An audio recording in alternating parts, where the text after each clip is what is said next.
I want to have a discussion about coming up with stories and coming up with what you're going to shoot before you actually go out and shoot. Now, I've changed my perspective on how I do vlogs since the initial inception of this channel. So when I first started making videos on this channel, I was doing kind of the daily vlog style, and I would just kind of shoot what would happen and I would make a video out of it. Now, to me, those videos are great because they're a little slice in time and it's kind of fun to watch. But when you go back and look at those from an outsider's perspective, they're super boring. There's nothing really to them.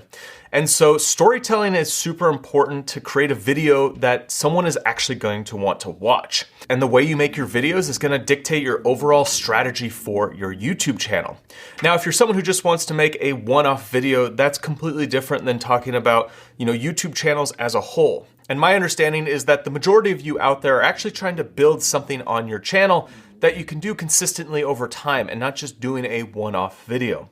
So that's why I wanted to discuss vlogging and storytelling, and I want to show you how I set up this initial story. So before you even go into how you're going to tell the story, you need to think about what's the overall strategy. So do you want to do your typical vlog channel where someone is just following you?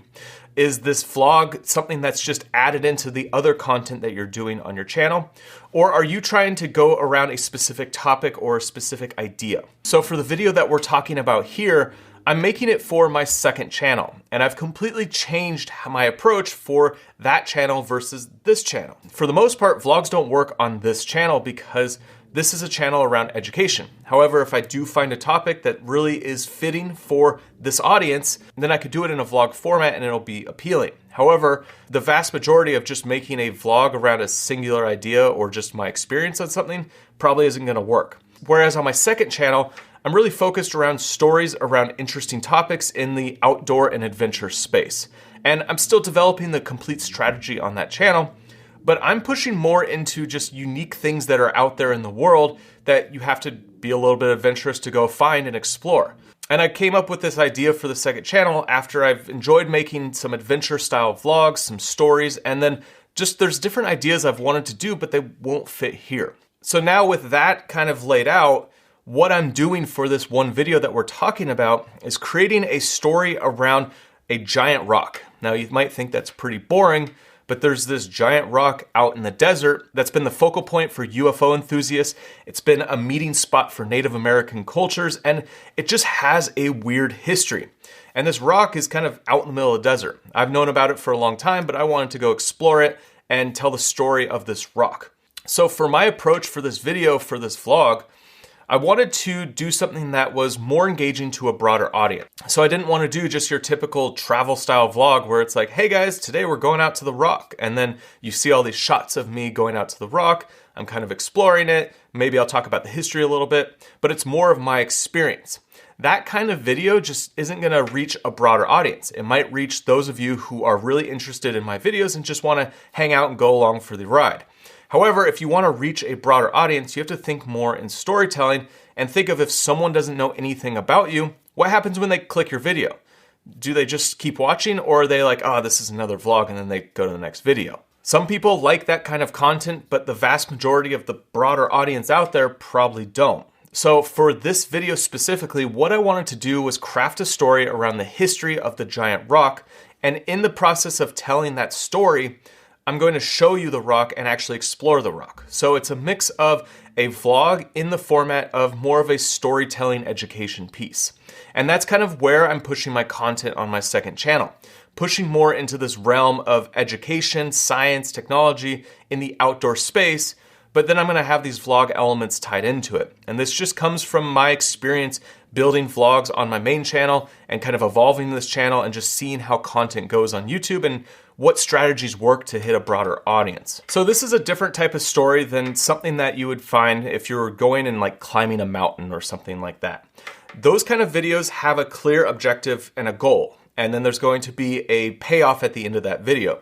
Whereas this is a video where it's more about the history. So there's still gonna be a payoff at the end of the video, but you do have to have this kind of build and you have to keep your viewers engaged.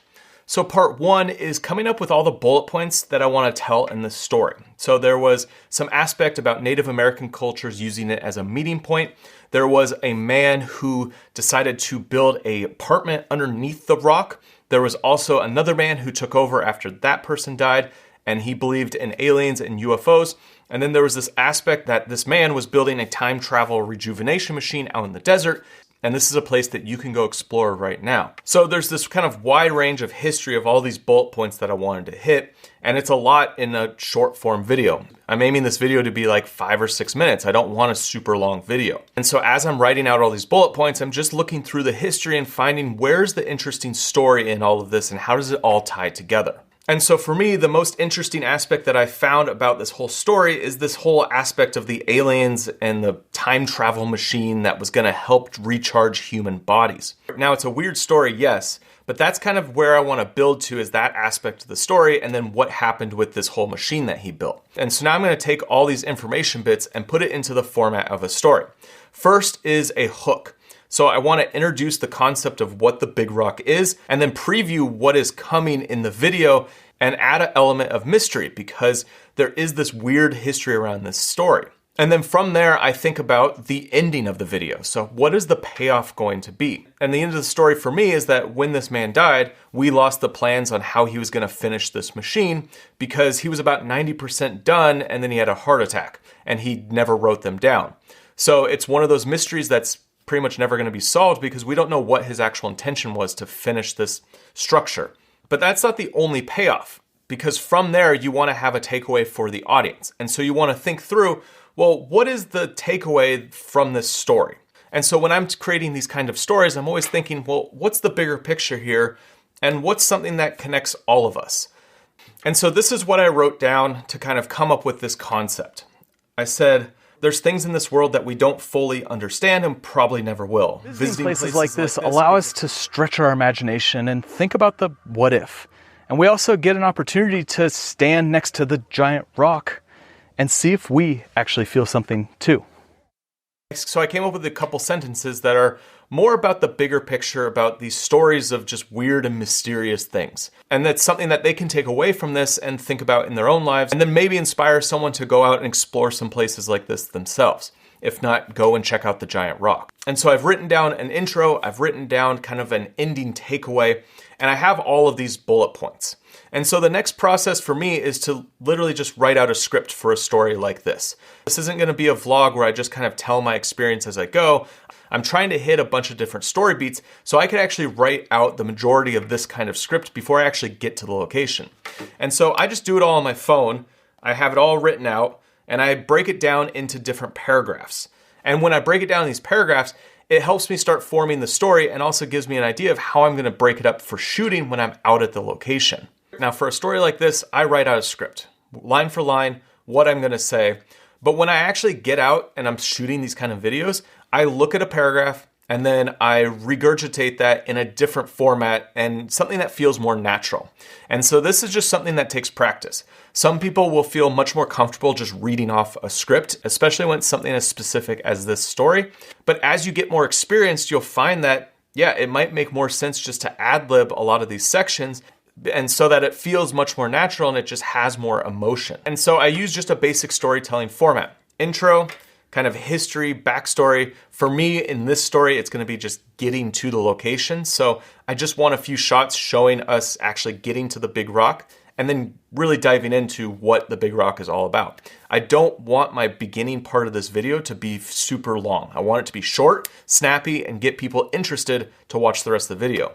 And the climax and kind of the ending point is the fact that this guy died before he was able to build this machine. And then the takeaway is what we were talking about a little bit ago. That's that takeaway that I wrote down, and I'm gonna expand on that a little bit.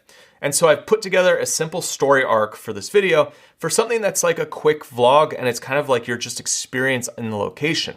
Now, some of you might think that, well, this isn't a vlog because it's not in this format where you're just kind of like experiencing things as you go.